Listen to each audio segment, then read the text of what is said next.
Welcome to Jogi mumps kitchen. இன்றைக்கி பொங்கல் குழம்பு எப்படி வைக்கிறது இல்லாமல் பொங்கல் அன்றைக்கி எடுத்த வீடியோ தான் இது. கண்டிப்பாக நீங்கள் நெக்ஸ்ட்டு பொங்கலுக்கு ட்ரை பண்ணலாம், இதில் நடுவில் இந்த இயரில் கூட ட்ரை பண்ணலாம், பிரச்சனையே கிடையாது. செம்ம டேஸ்ட்டாக இருக்கும், கண்டிப்பாக ட்ரை பண்ணி பாருங்கள். இந்த குழம்புக்கு என்ன அவ்வளோ ஒரு மவுசுன்னு பார்த்தீங்கன்னா, எல்லா விதமான காய்கறிகள், அப்புறம் இந்த கொண்டக்கடலை, வெள்ளை மூக்கடலை,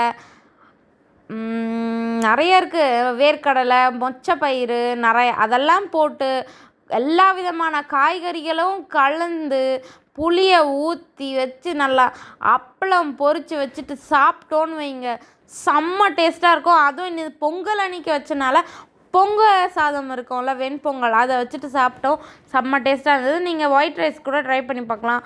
எப்படின்றத வீடியோ ஃபுல்லாக பாஸ் பண்ணாமல் மெதுவாக பார்த்துட்டே வாங்க. கிளியராக காமிச்சிருக்கேன் என்னென்ன பண்ணணும்னு சொல்லிட்டு.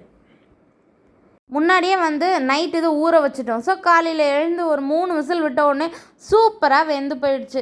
அதனால் நீங்களும் மறக்காமல் அதை ஊற வச்சுட்டு எடுத்து ட்ரை பண்ணி பாருங்கள். இல்லை ஃப்ரெஷ்ஷாக கூட வாங்கி பண்ணிக்கலாம். நாங்கள் காஞ்சது வாங்கியிருந்தனால நைட்டே ஊற வச்சுட்டோம்.